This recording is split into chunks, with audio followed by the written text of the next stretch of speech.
Hello and welcome to the American Society for Stereotactic and Functional Neurosurgery podcast.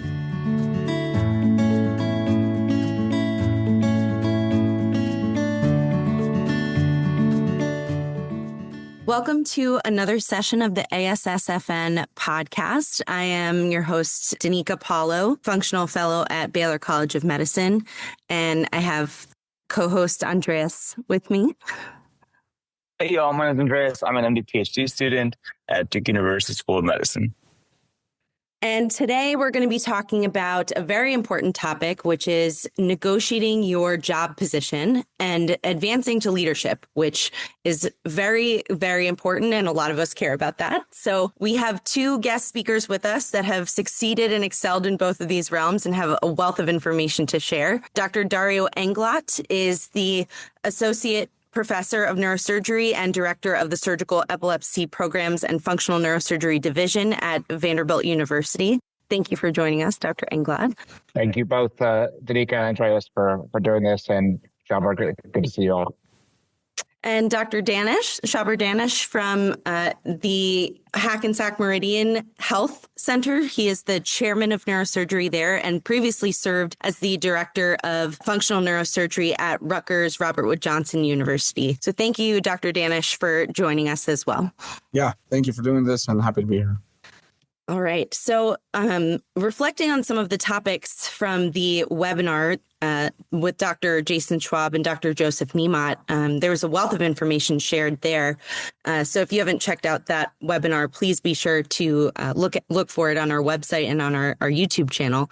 But, you know, everybody's experiences in negotiating their position and advancing to leadership is different based on what they went through, but there are common pearls that lead to success that can be shared, not just in this critical period of transitioning to the first job, but even looking for subsequent jobs as well. So what were the key lessons that you learned from negotiating your initial or subsequent faculty contracts? And what were unique aspects of the contrast based on an academic job versus more of a private-demic job? You know, I think in negotiating a job, just like any negotiation in life, you want to think about what does the other party want? Like, what are they looking for? And you think, of course, balance that with what you're looking for. And so you have to think about that common ground going into it, because you don't want to be asking for things that they are not interested in.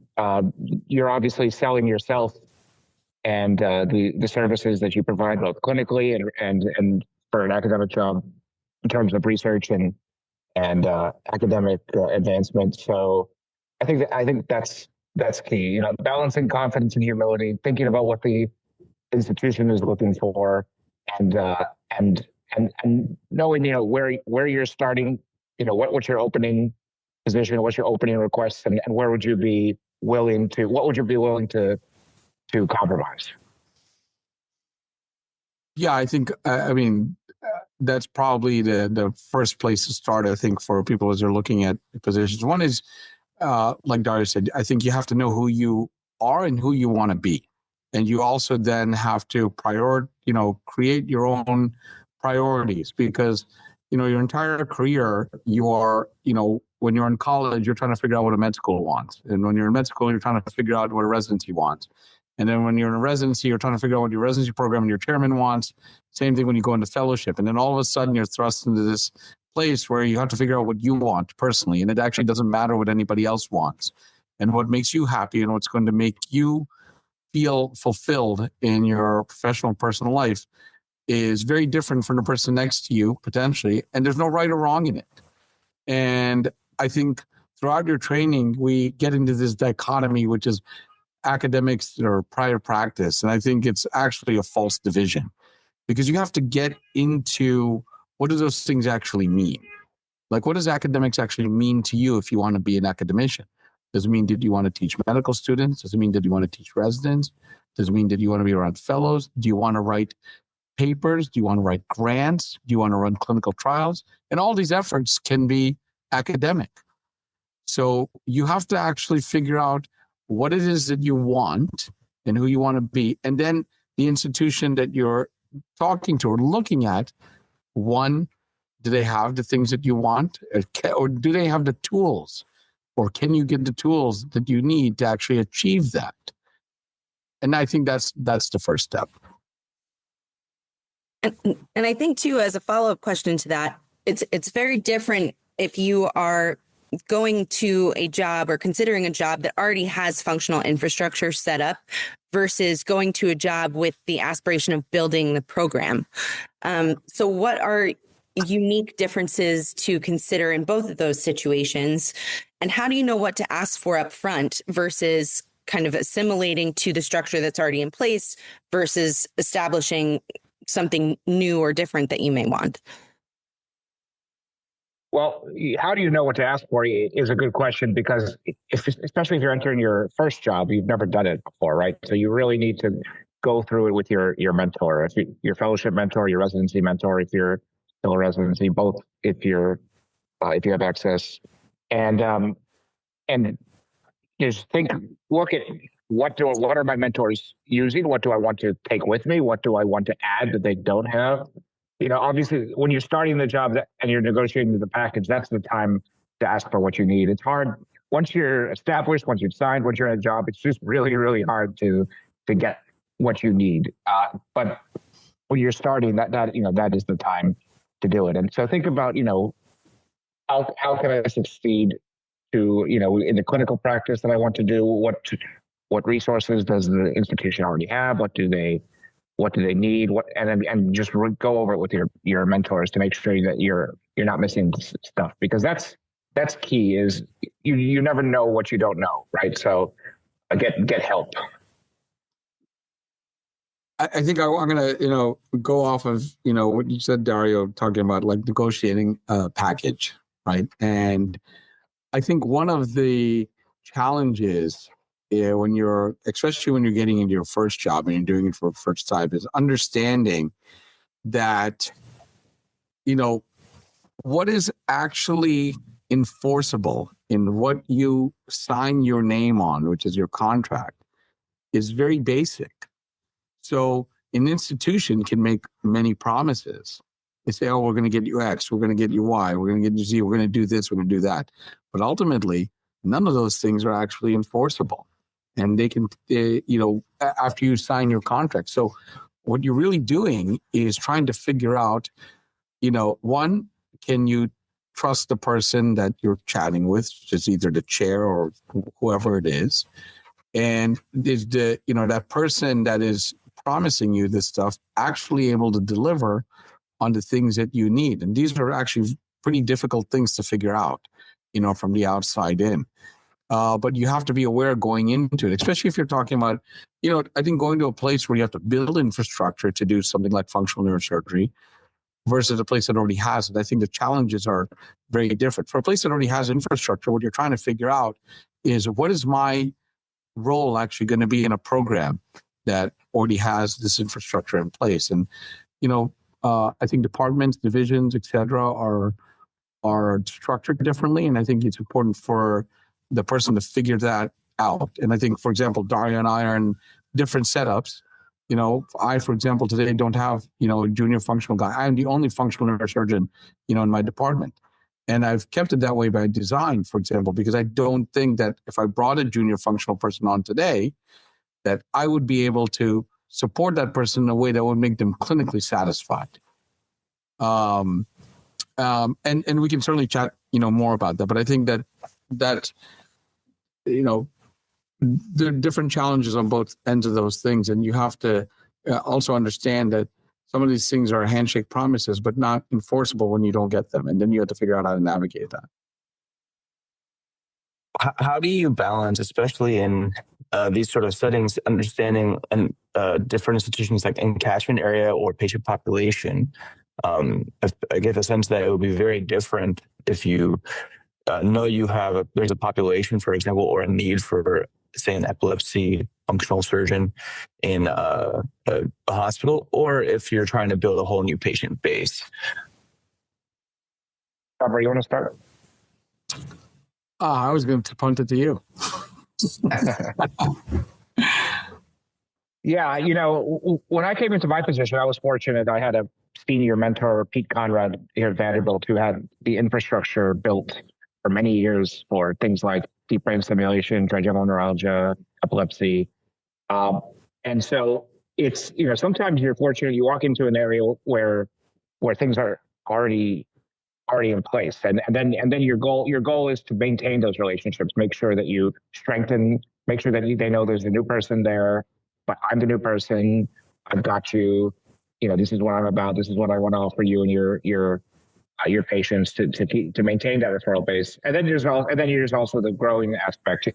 As you mentioned focused ultrasound, that was one thing that we didn't have until just this past year. And that's when I worked to identify, who are the players in my area that refer, who sees the patients, who can refer the patients. And you really just need to start knocking on doors and going out into the community and having these meetings. Because I really think, even if it's only 1 out of every 5 meetings lead to somebody who's really going to become a partner and refer to you, that can really, drive your practice and can be very fruitful. And those personal relationships, giving them your cell phone number, making sure they know they have a direct line to you, is, I think pretty key. So I guess my challenges were a little bit different. I have twice now walked into places where the infrastructure did not exist. So, when I was at Rutgers, the infrastructure did not, when I came in, the infrastructure had been there in the past, but sort of fallen away. And then walked into an environment where movement disorder neurologists were public about about pushing people away from surgery, saying surgery didn't work. So it was a very different set of challenges, actually. And I think, I don't think there's anything that will obviate the need for the hustle. Anybody who has a good practice, it requires understanding, figuring out what those challenges are. And I think it goes beyond, probably the purpose of this podcast for me to go into my personal challenges for how I built a practice. But then moving into a second place that, then not being a functional, chief functional, but then being the chair of the department, it was a different, challenge coming into a relatively big hospital where a drug like Sinemet, which is, the main drug for Parkinson's, wasn't even on formulary in the hospital. And then how to go from that to building a successful surgical program was a new set of challenges. So you have to sit down with a blackboard or a whiteboard and figure out what are the steps, that are going to be required. And it never happens overnight. It is even when you come into, I think, a place that has infrastructure built, if you're a young person in that community, you still have a little bit of a blank slate, on your back. And it takes time to build that infrastructure, and you have to continue to maintain it. I am 15 years, into this, and I am still meeting, patients face to face in public libraries and teaching about, treatments and current, sort of algorithms, pathways. And I'm sure that everybody in every geography does something to that same extent. Yeah. On that note, have you ever had like a situation, you don't have to say specifically, but have you ever walked away from an offer, and what made you decide that an offer wasn't right? Dario, have you ever walked away from an offer? I have, and sometimes there's a scenario where you have one opportunity that on paper looks better, maybe better resources, maybe better compensation. But then in another scenario, you have an opportunity where the people just seem to have your back more. And so that was my situation once. I had turning down some resources for a position where basically I knew that the people were there to support me, and I felt more comfortable with it. So sometimes I would say what's on paper is not the only thing to think about. Sometimes, the feeling you get from an institution, from the people, from the partnerships that you look to have are really important to consider too. Yeah, I think that as you evolve in your own career and you do this for a period of time, your own personal what you put weight on changes for sure. I think that today I put much less weight on, for example, like the actual dollar amount on the piece of paper, like Dario is, alluding to, and much more weight on the value of the, my colleagues, the structure, the value of the support that I get from my administrative partners, and the ability to do the things that I want, professionally, in an environment that feels, supportive, I think is much more valuable. And that, I think, I hope that everybody finds, but everybody, unfortunately doesn't. So it's clear that there's some flexibility over time as you consider your values and what's important to you in a job. How has your approach or vision for your career changed as you've gained more experience and also risen the ranks to leadership? When you're a junior faculty, particularly if you have, academic or leadership aspirations, there's a lot of stress in terms of getting, how do I get that next paper? How do I get that next grant? How do I get the next speaker position? And then once you start to check those boxes and you start to gain a little bit of confidence, and then you don't worry so much. And then you start to say, what's most important to me? And then you start to get comfortable saying no to certain things. And you start to, I think, rather than racking up the points, so to speak, in order to get ahead, in order to have those opportunities, you realize, I've got this. I will have opportunities, and now I start to focus on what's most important to me, and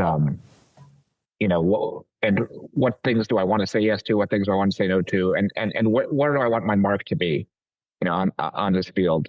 It's nice. It's liberating to kind of get over that point. In our field, we're always trying to achieve, more accomplishments but there's that certain point where you realize, I think I'm going to be okay, and now it's time to just focus on what my vision is.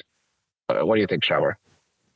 Yeah, I think this is a good conversation that I think we don't have enough of. I think with young people, I think defining success, I think, is a very difficult thing to do, and it's different to everybody.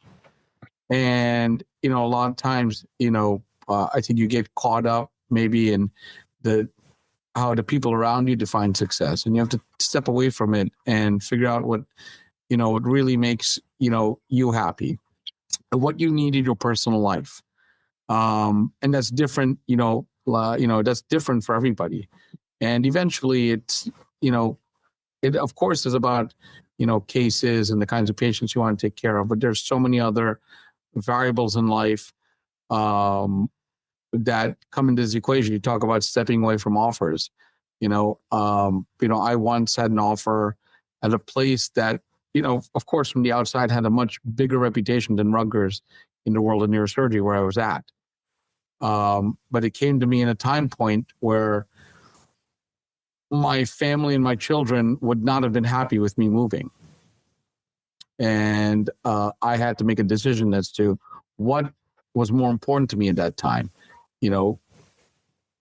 Quote unquote, making what would be perceived from the outside as a positive career move, or giving more importance to something that was probably more important in my personal life.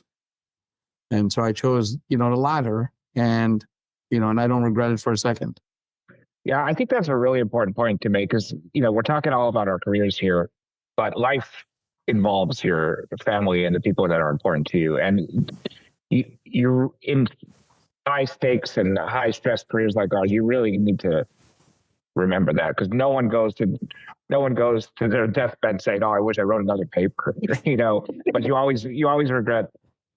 You always cherish the things you've accomplished, the relationship you had with your family, and if you have regrets, they are things that you may have missed with your family and those that are close to you.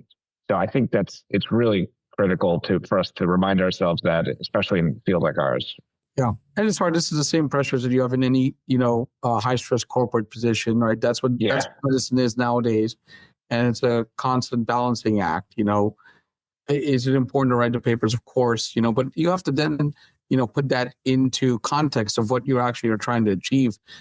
Personally, I think this goes, with this question that you see in the chat about RVU-based models in people who are looking to have, protected research time. And, we can chat about it for a little bit on this podcast. I don't know, Dario, are you directly involved with how the contracts are constructed for your guys? Because we can chat about that. Yeah. So the question of being, balancing, especially if you want to have research time, balancing that with a RVU-based compensation model. Our compensation model here is almost exclusively RVU-based. So on one hand, coming in knowing that I did indicate and negotiate that it was important for me to have some research productivity-based component to my model for myself. And so I was able to achieve that. But the bottom line is, dollars don't come out of nowhere.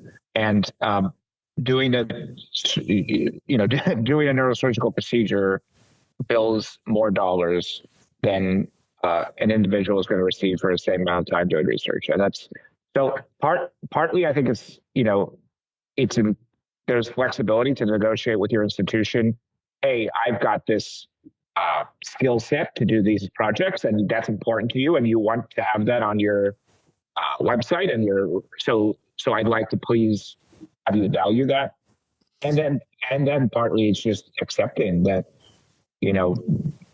spending more time doing research is not going to bring in as many dollars as doing more RVUs, and as we've been talking about, that's doing what makes you happy and doing what's important to you is more important than the dollars. So, bottom line, there's ways to for the institution to value research time in order to work that into compensation packages. But I also think if someone wants to do research, they have to just acknowledge that may not compensate as well, and that's okay, because that's what's important. That's really important as well. Do you want me to? Yeah. What do you think? I mean, you're a department chair, and so I mean, here's the challenge. First of all, when it comes to protected research time, at least when I was young and or younger, I don't know, but there is protected research time and there's not protected, and everybody goes through the same thing. You go look for percentages to divide your time, but the reality is that you're functioning as if you got, you have to find 36 hours in the 24-hour day, and everybody does the same thing, when you are building a clinical practice and trying to build, a research platform. I think when I look at contracts, and we are also purely in an RVU-based model. And let's talk about challenges specific to functional neurosurgery actually at the moment.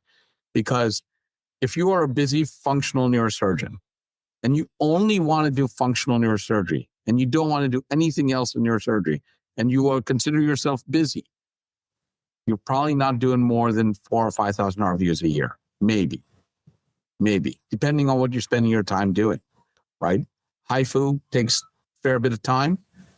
You don't really get a lot of RVUs for it, and, things like DBS, which are common procedures for us, are changing as time goes. Now, suppose you're in a system that is RVU based. You say, well, I'm going to be a pure functional guy. I'm going to do somewhere between 4,000, 5,000 RVUs, which is busy, actually. But I want to get paid like a general neurosurgeon and today by most metrics out there, whether it's MGMA, ACGME, NERVs, Sullivan-Cotter, these are all the administrative sort of guidelines that tell an institution what a neurosurgeon, for example, is worth based on their RVU productivity. That number sits closer to 9,000 RVUs. That's 50th percentile. So now you have to close a gap and say, well, I want to be a pure functional person, but I want to get paid like I'm a neurosurgeon making 9,000 RVUs. How do I close that gap? Because I want to do research. So then in your contracts, what you're doing is you're negotiating things like administrative titles. Now, what is the value of an administrative title? I'm going to graduate from fellowship. I want to be director of X, Y, or Z, right? Especially when you're young, these things are marketing things, but you ultimately want value to it. Your person who's negotiating a contract, how do they do that? They can't associate an RVU number on that, but you can associate an FTE allocation. And every institution does this a little bit differently, and you have to understand it. Because if it's a black hole for you, then it may not, you may not, and you don't understand how it's being calculated. It may not work in your benefit. I, as a chair, happen to be very transparent with all my faculty members.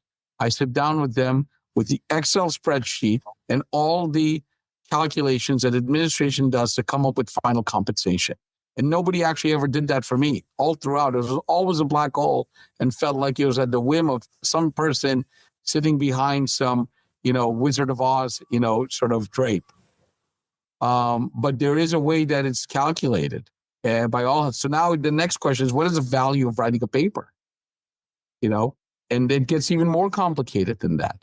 What's the value of writing a case report, which is versus a case series, versus a review, versus your own, research, whether it's clinical, basic science, whether it's funded or unfunded? How do you assign an RVU value to it? It's very challenging, actually. And this challenge exists. I have faculty members say, well, I wrote 20 papers last year. What is the dollar value to that? So I can't associate today in the model an RVU value to it. But what I can do is allocate FTE protection. And when you protect FTEs from the clinical productivity side, what it does is it reduces the number of RVUs that you need to do on the productivity side to achieve the same salary. Now let's think about getting a pure academic job in a university setting. If you are hired by a university, if you want to divide this broadly, you either get a job at a medical school or university and then you have a hospital appointment, or you get a job at a health system with a medical school appointment. They're 180 degrees from each other. Now, why do these academic ranks exist? Clinical instructor, assistant professor, associate professor, full professor, tenure, non-tenure. Because that is the ladder through which you achieve actually personal financial, advancement, right? There's a different salary associated with all of those ranks. And every institution has a different metric. Why do you want to write a lot of papers? Because writing papers is a metric that gets you from being assistant professor to associate professor. Grants may or may not be a part of that. Getting board certified is part of that.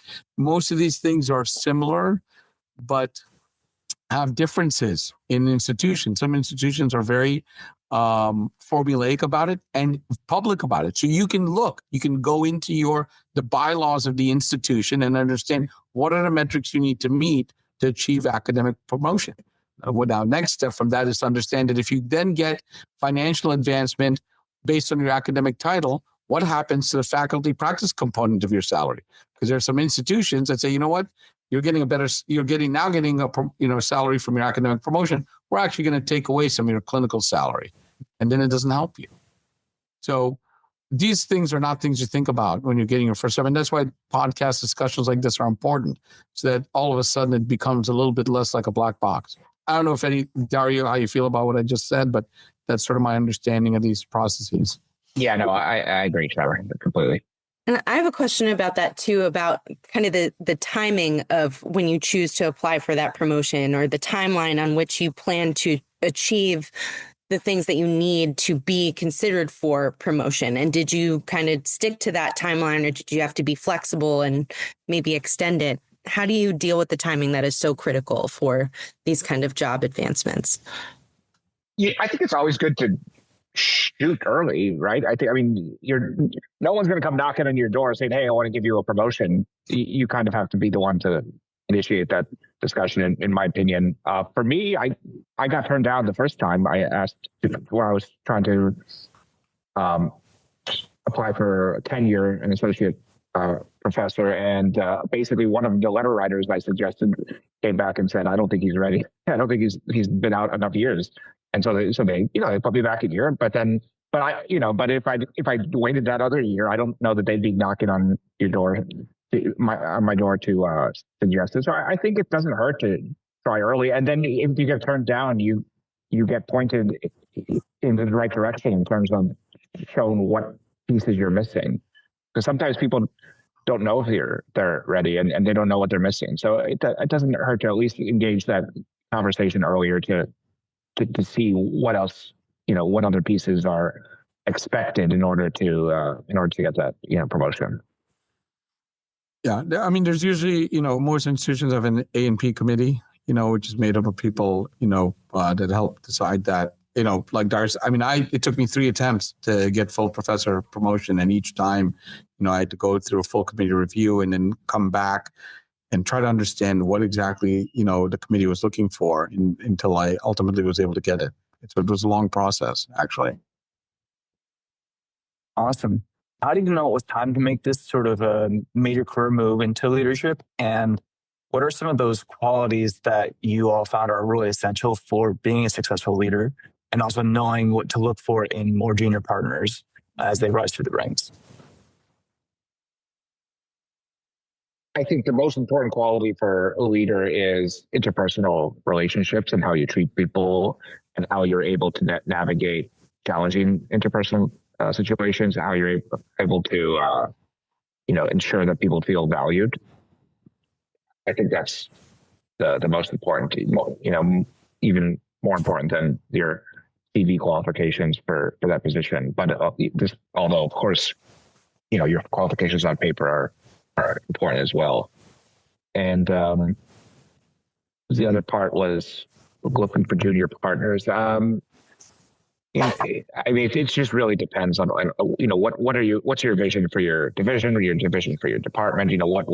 What pieces are you looking to fill in? What skill sets do people have? But again, the interpersonal component is very important. Is this somebody who's going to get along with the other faculty? Is this someone who's going to treat our nurses well? Is this someone who's going to get along well with our staff? And I think sometimes we focus too much on the what's on paper and don't value enough, how we treat each other and how we get along. So it's something to keep in mind. I don't know that I ever knew that it was time to make a major career move. I think if I look back in retrospect, I went from, running my own personal program for the things that I wanted to do to then that, running then a division and then, running like 2 divisions and then being offered the opportunity to become chair. It was sort of happened in a stepwise fashion. And I was never really looking for any of it. And it just sort of, happened. And, I think what Dario said, absolutely 100%, correct in terms of being, an effective leader. I think if you really want to be an effective leader / mentor in the world of neurosurgery, I think in order to do that, you have to be in a place personally where you are okay giving up things that you traditionally held to yourself. And by that, because you're doing it to promote somebody else. And that has to bring you personal self-satisfaction.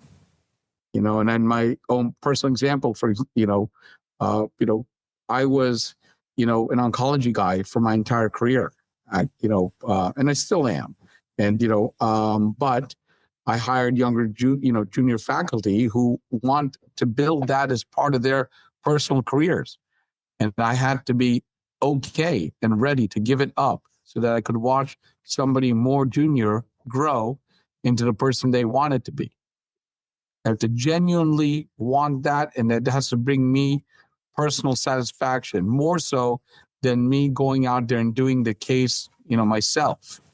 And if you can't do that, then I don't think, the leadership role in that capacity is right for you. And that's okay, but you have to recognize that. I don't know, Dario, how you feel about that. Yeah, no, I agree. Yeah. Well, thank you both for sharing your insights. There's a wealth of information here, and including Dr. Englot has recently published an article in the White Journal specifically about job negotiation for neurosurgeon scientists. So be sure to check that out. And please join us for our next ASSFN podcast and webinars. So thank you for joining us. Yeah, thanks so much for doing this. This was great. Really appreciate you putting together the podcast. Yeah, thank you very much for having me. It was a lot of fun to have this conversation. I hope it was helpful, and I hope that whoever listens to it finds it useful.